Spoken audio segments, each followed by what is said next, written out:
Hey everybody, welcome to our debut episode of New Ground. This is AGDAILY's new video show that's going to focus on everything that's fun, fresh, and fantastic about our agricultural industry within about the past week or so. My name is Ryan Tips. I'm the editor of AGDAILY, and I know you're probably used to seeing these kind of shows behind a big desk in a nice, perfect studio, but if you've ever been to agdaily.com, you know that's not really our vibe. We're more boots on the ground types of people. We like to be professional, but also conversational. We like to be trending, but not tacky. And we like to be functional as well as fun. So with that in mind, let's dive right into the first episode of New Ground. Our tailgates are down, and the world of ag news is all around us.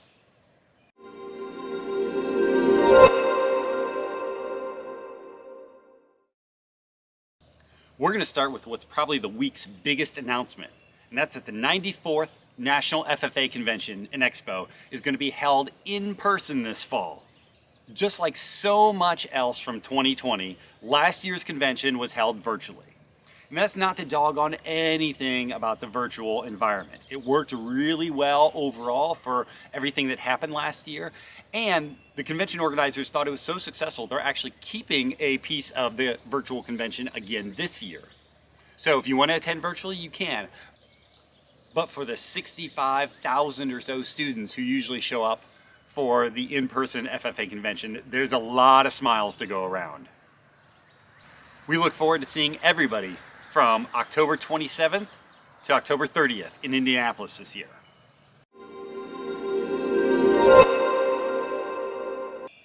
Next up, it's not uncommon to hear people talk about farming, family, and faith, all in the same breath.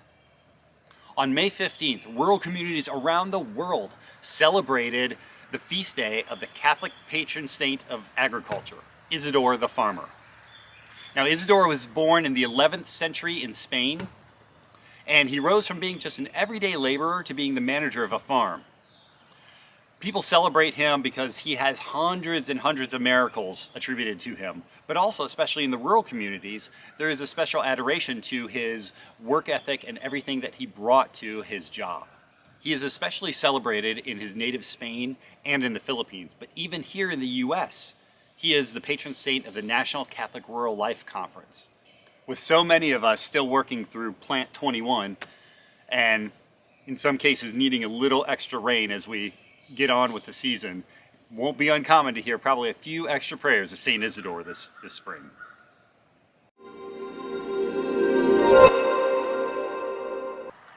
If you're one of those people who don't think there's enough food labels on the items that we buy at the grocery store, well, you're in luck. Because there is a new label that's gaining some traction. The label comes from a group called Quality Assurance International, and it states, if it's organic, it's non-GMO. As if having that little despicable butterfly on all of our food products isn't bad enough. QAI says that its label is intended to help so many consumers who don't understand that organic means that a product is sourced from non-GMO ingredients. At least non-GMO in the more modern genetic engineering sort of term. If it were up to me, I would rather spend more time educating consumers about what GMO means and explaining how our food system is so nutritional, it's the safest in history, and farmers are becoming increasingly sustainable, rather than putting another label on foods. But hey, QAI, whatever, do your thing.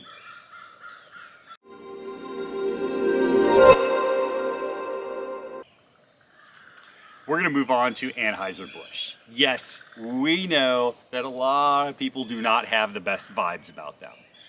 And of course it traces back to the 2019 Super Bowl ad campaign where Anheuser-Busch promoted its Bud Light beer as having no corn syrup in it.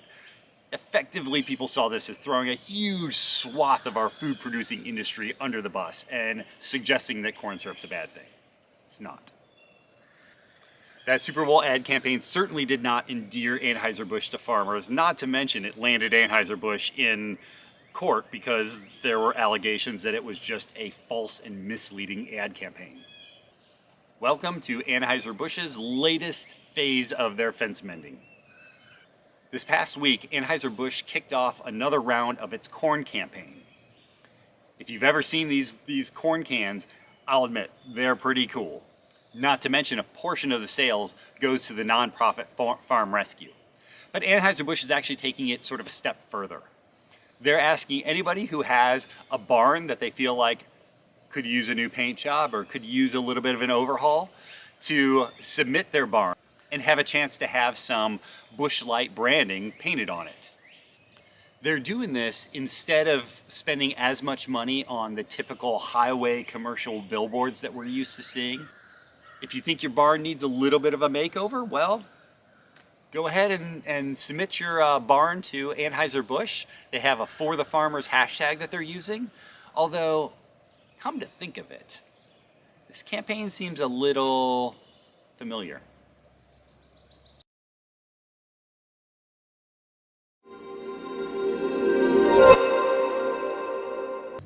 Lastly, I want to talk a little bit about Generation Z. For the past few years, there's been so much talk about millennials and the impact they've been having on our world. But this new generation is having its own economic and societal impacts on things, including on our food. Generation Z is usually looked at those people who are born in sort of the mid-1990s up through the early 2010s. It's the largest generation in US history. It's also the most diverse, and it's even grown up in this ultra technological world and they really haven't known anything different. Not to mention, they like to cook. They have a really deep interest in food and agriculture, and perhaps a little surprisingly, they've been very open to biotechnology in our food and other farming advances, mostly. Because the one thing that they seem to have a hang up with is lab-grown meats. A vast majority of Generation Z people still have a little bit of hesitancy toward lab-grown meats. And even in one survey, generally considered it disgusting. In the agricultural sector specifically, of those Generation Zers who have grown up on a farm, about 54% have said they want to take over the farm at some point. Now, I know that's a little bit of a low percentage.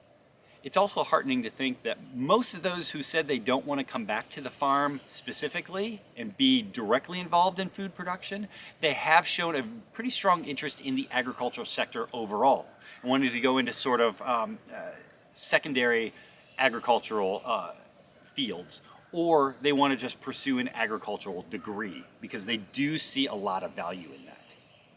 There's absolutely no doubt that Generation Z is bringing a new frontier to our farming industry. There was a lot that we went over on AGDAILY in the past week, and that was really just kind of some of the highlights, really the meat of it. Of course, if you want to know more, you can always go to agdaily.com, check us out. We publish lots of new stuff every single day. There's lots of great content there. We're also on social media, everything from Facebook and Instagram and Twitter to YouTube and MeWe and lots of other places that you can find us. We encourage you to check us out. We are the information superhighway for your country roads.